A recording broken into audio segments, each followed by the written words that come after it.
Hey all, beach talk day number 5. Yesterday I talked about your fears, naming your fears, and how in doing so it helps you better manage them when you can identify them.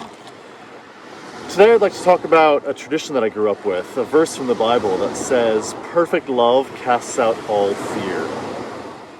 You may have grown up with a different tradition that has a similar idea, something along the lines of courage in the face of adversity, or a variation of the golden rule of your neighbor as yourself, or something along those lines. But regardless of the tradition that you grew up with, I would argue that perfect love is something that we need in these days in order to drive away the fear that we encounter.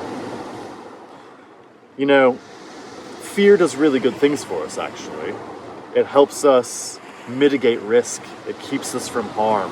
But when fear actually drives us, when it controls us, when it is the leading force, then we tend to panic or become paralyzed, both of which we've seen in recent days. A lot of panic and a lot of just paralyzation, like, what do I do? So what does perfect love look like to drive away this kind of fear? Well, imperfect love, I believe, is self-seeking. It is too proud of one's own accomplishments or envious of those of others. So, perfect love, then, must be something along the lines of sacrifice or serving others, helping others in time of need.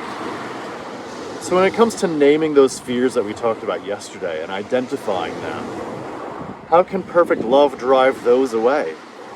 Well, being able to identify your fear, first off, being able to name it, is a sense of almost caring for it and loving it and saying, I accept that this is a fear. And also eliciting the help of others to say, this is something I'm afraid of, I need help with this. That could be another way. Another way would also be by turning on the lights, noticing that there are other people who have the same fear with you, and that together you can battle it and help each other out. Perfect love might look like a lot of different things in this time, but I encourage you, as you begin to name your fears and identify them and working to battle against them, to also figure out, what does it look like to love? To love your fear and to love those who are battling the fear with you and to help you through this very uncertain time. Those are my thoughts for today. Beach day number 5, here in quarantine. I hope you're doing well. You're amazing. I love you. You're going to do great things. See you soon.